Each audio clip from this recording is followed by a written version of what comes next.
সম্মানিত ভিউয়ার্স, আসসালামু আলাইকুম।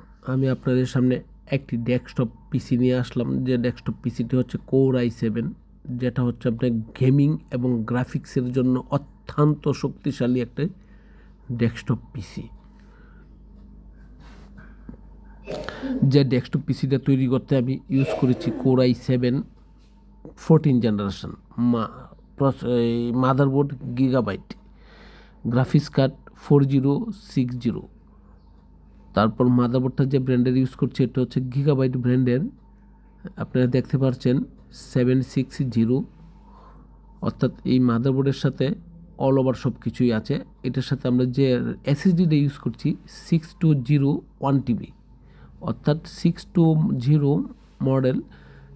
এটা হচ্ছে আপনার 1 TB NVMe। তারপর এটার সাথে যে র্যামটা আমি ইউজ করছি, র্যামটা হচ্ছে অ্যাপাসার কোম্পানির 32 GB DDR5, অর্থাৎ DDR5 32 GB। এই র্যামটা আমি আপনাকে দেখাচ্ছি।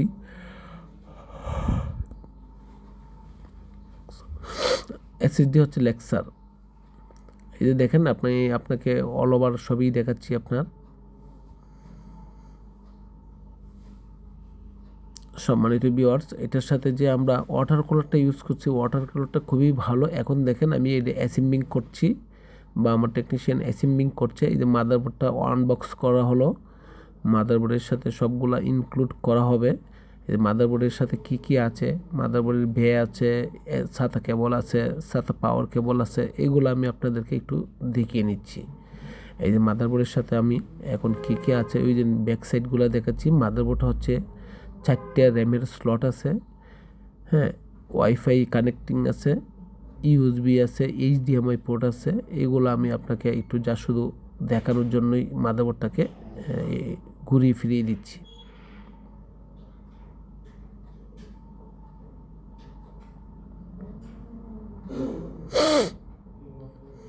সম্মানিত ভিউয়ার্স, মাদারবোর্ড জগতের সবচেয়ে বেটার কোয়ালিটি হচ্ছে গিগাবাইট। দেখেন আমি প্রসেসরটা আনবক্স করছি। এই যে প্রসেসরটা আমি খুলে ফেললাম। এখন দেখেন প্রসেসরটা আমি এটার সাথে ইন করাচ্ছি মাদারবোর্ডে, এবং এটার সাথে মাদারবোর্ডে অ্যাড করাচ্ছি। এর হাই রেঞ্জ প্রসেসরে কখনো কুলিং ফ্যান আসে না, আর এই সামান্য পরিমাণ কুলিং ফ্যান আসলেও ওইটা দিয়ে কাজ করা যায় না। সো এই প্রসেসরটা হচ্ছে কোর i7, অত্যন্ত শক্তিশালী একটা প্রসেসর, 14 জেনারেশন। 14 জেনারেশন কীভাবে বুঝবেন? নাম্বার 1 প্রসেসর তো গায়ে লেখাই থাকে 14 জেনারেশন। আবার যখন মাদারবোর্ডে লাগাবেন সেই মাদারবোর্ড ভার্সনগুলোও নির্ভর করে কোনটা কোন জেনারেশনে লাগানো যায়। যেমন 760 কখনও ইচ্ছা করলেও আপনি 10 জেনারেশন, 12 জেনারেশন, 80 জেনারেশন ঢুকাতে পারবেন না বা লাগাতে পারবেন না। এটাতেও আপনি বুঝতে পারবেন যে এটাতে আপনাকে কেউ ফলস ইনফরমেশন দিতে পারবে না।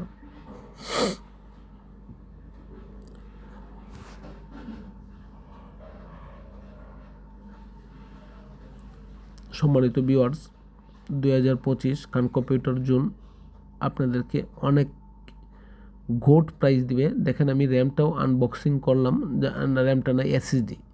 আমি এসএসডিটা এই মাদারবোর্ডের সাথে ইনক্লুড করব, যার জন্য এসএসডিটা আমি আনবক্স করালাম, এবং এখন মাদারবোর্ডের সাথে এটা ইন করানো হচ্ছে। এই যে মাদারবোর্ডের যেখানে ঢুকবে এসএসডিতে, ওই এসএসডি ওই জায়গাটাকে আমি ফ্রি করে নিলাম।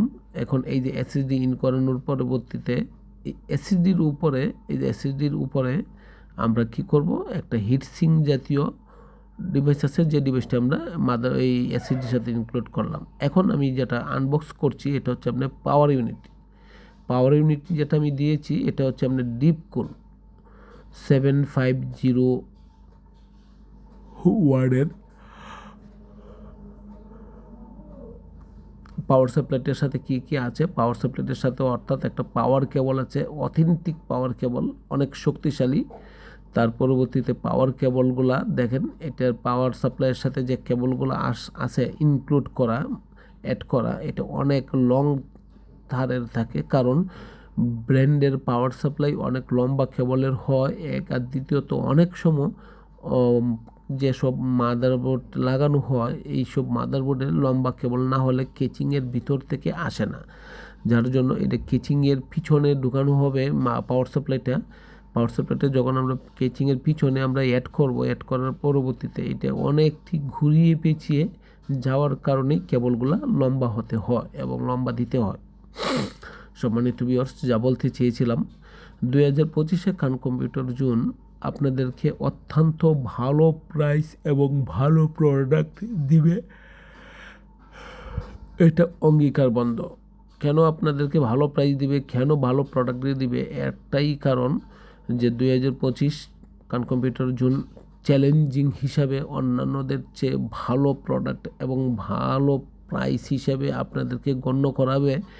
ভালো প্রাইস বলতে কাস্টমারের সুদৃষ্টিতে কাস্টমারের কম যেভাবে হয় সেইটাকেই ভালো প্রাইস বলা হচ্ছে। আমরা বেশি দাম নিব এটাকে ভালো প্রাইস বলা হচ্ছে না। আমি আপনাদেরকে মাদারবোর্ডের ব্যাক সাইডে দেখালাম এবং আমি আপনাদেরকে এটাই বোঝাতে চেয়েছি ভালো প্রাইস কাস্টমারের স্বার্থে, কাস্টমারের পজিটিভলি। সম্মানিত ভিউয়ার্স, আমি কেচিংয়ের মাদারবোর্ডটা ইন করানোর পূর্বে আমি মাদারবোর্ডের প্রসেসর আমি অ্যাড করে দিলাম এবং কেচিংয়ের ভিতর পাওয়ার সাপ্লাই ইনক্লুড করে আস্তে আস্তে কেচিংটাকে উপযোগী করে তখন মাদারবোর্ডে আমি কেচিংয়ের সাথে অ্যাড করব। এখন আমি কেচিংয়ে কাজ করছে। কেচিংয়ের কাজ সমাপ্ত হলে তখন আমরা মাদারবোর্ডটা কেচিংয়ে অ্যাড করে দেব। সম্মানিত ভিউয়ার্স, আমি দেখেন আপনাদেরকে যে কেচিংটা দেখাচ্ছি, কেচিংটাও কিন্তু ডিপ কুলের, অত্যন্ত শক্তিশালী এবং খুবই লুক্রেটিভ একটা কেচিং, কেচিংটা অনেক দূর থেকে দেখছেন তো, যার জন্য হয়তো